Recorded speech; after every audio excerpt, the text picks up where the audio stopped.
প্রিয় রসায়নবাসীরা, আজকে আমরা সাম্য অবস্থার প্রকারভেদ নিয়ে আলোচনা করব। তাহলে আমরা সবাই জানি সাম্য অবস্থার প্রকারভেদ সাধারণত তিন ধরনের সাম্য অবস্থা নিয়ে আমরা কাজ করে থাকি। একটা হচ্ছে সমসত্ব সাম্য অবস্থা, দুই নম্বর হচ্ছে অসমসত্ব সাম্য অবস্থা, তিন নম্বর হচ্ছে আয়নিক সাম্য অবস্থা।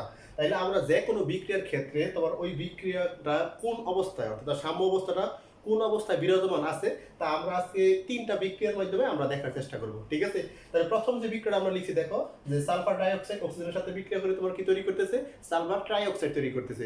তুমি একটা জিনিস ভালো করে খেয়াল করে দেখবা, এখানে সবগুলো তোমার কি বিক্রিয়ক এবং উৎপাদের ভৌত অবস্থা কিন্তু কি অবস্থায় আছে? গ্যাসীয় অবস্থায় আছে। যদি কোনো বিক্রিয়ার মধ্যে বিক্রিয়ক এবং উৎপাদ পদার্থের সবগুলোর ভৌত অবস্থা এরকম গ্যাসীয় অবস্থায় বিদ্যমান থাকে, তাহলে আমরা তাকে স্বাভাবিকভাবে কি বলবো? সমসত্ব সাম্য অবস্থা বলবো। ঠিক আছে? তাহলে এই ক্ষেত্রে কি হবে?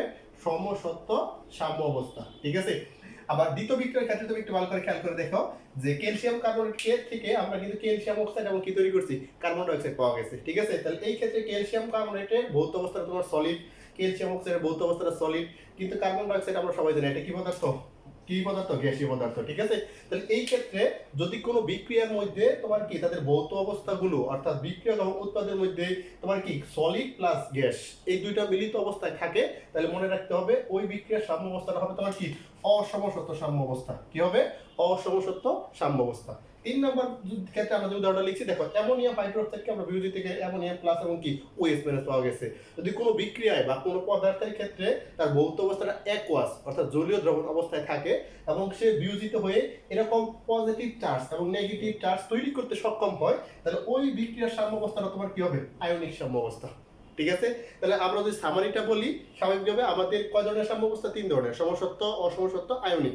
তাহলে আমরা কিভাবে বুঝবো কোন বিক্রিয়ার কোন সাম্য অবস্থায় বিরাজমান? তাহলে মনে রাখতে হবে যদি সবগুলো পদার্থের অর্থাৎ বিক্রিয়ক প্লাস উৎপাদের ভৌত অবস্থাগুলো গ্যাসীয় অবস্থায় থাকে, তখন তার হবে সমসত্ব সাম্য অবস্থা। যদি আমাদের বিক্রিয়ক এবং উৎপাদের ক্ষেত্রে কঠিন প্লাস গ্যাসীয় অবস্থায় বিরাজমান থাকে ভৌত অবস্থাগুলো, তখন তাকে হবে অসমসত্ব সাম্য অবস্থা। আর যদি তোমার কি কোনো পদার্থের ভৌত অবস্থাগুলো অ্যাকুয়াস অর্থাৎ জলীয় দ্রবণ অবস্থায় থাকে প্লাস সে পজিটিভ চার্জ এবং নেগেটিভ চার্জ আয়ন তৈরি করতে সক্ষম হয়, তাহলে ওই বিক্রিয়ার ক্ষেত্রে সাম্য অবস্থাটা হবে কি? আয়নিক সাম্য অবস্থা। তো আশা করি আমাদের এই পার্টটা এমসিকিউতে সবচেয়ে বেশি কার্যকর। আমাদের যখন বোর্ড অর্থাৎ অ্যাডমিশন টেস্টের ক্ষেত্রে তুমি যাবা, তখন এরকম বিক্রিয়া দেওয়ার পর তোমাকে বলবে বিক্রিয়ার সাম্য অবস্থাটা কি আছে, সমসত্ব নাকি অসমসত্ব নাকি আয়নিক। তো আশা করি আজকে ক্লাসের মাধ্যমে আমরা বিক্রিয়ার সাম্য অবস্থাগুলো খুব সহজে বুঝতে পারছি। তো সবাই রসায়ন গণের সাথে থাকবে, ক্লাসগুলো বেশি বেশি করে শেয়ার করে দেবে, বন্ধুদেরকে রসায়ন গণের সাথে সংযুক্ত করে দেবে। সবাই ভালো থাকবে, সুস্থ থাকবে। আসসালামু আলাইকুম।